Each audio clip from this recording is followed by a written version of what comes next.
Alright, my name's Eddie Hoff. I farm in Cooper County, Missouri.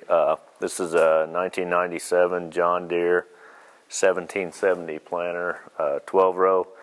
Has pneumatic down pressure on the row units. Starting off in front, we have Yetter fertilizer openers. We put fertilizer down in a 3x2 band. The nice thing about those up front, when you're no-tilling corn, they will cut the residue. And then when the Martin floating row cleaners come by, it makes it a lot easier for them to part the corn residue and get it swept out of the way. Then we use Martin floating row cleaners, which I really like. You can tell we've had them on here a long time because the depth bands are worn. We do not use a no-till coulter. As you move back to the double disc openers, you can see that I've taken one of them off, and the reason I did that is to illustrate the seed tube protection devices that we use on the planter. This is a device I got from Dave Moeller. They're carbide blocks. A retired John Deere planter engineer developed those, and what they do is they keep the seed blades at the exact angle that John Deere designed the planter to run at. You have very little flex in the blades as you're going through the field. And then behind that, we have these little plastic glue-on strips, and what they do is they keep the sidewall from falling in as the planter's running through the field. We run Case IH reduced inner diameter depth gauge wheels, which we really like.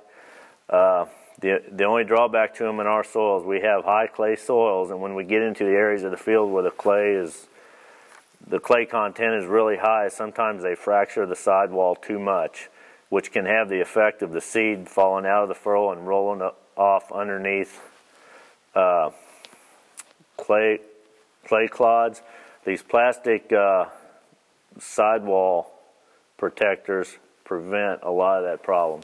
Then I run Keaton seed farmers with the Mojo wires. They do a really nice job of imprinting the seed into the soil. Behind that, I'm running Martin closing wheels, and if you'll notice on these, I've cut the teeth down to where they're only 1.5 inches tall.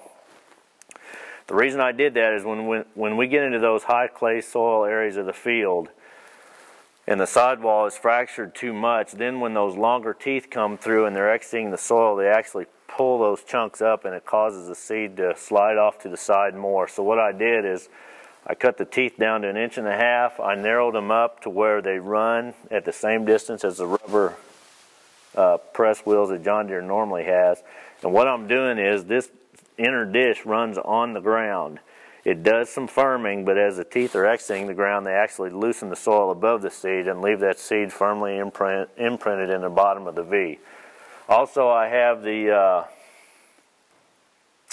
toe-out wedges from Exapta Solutions to kick the closing wheels tighter in the rear to bring the soil into the furrow.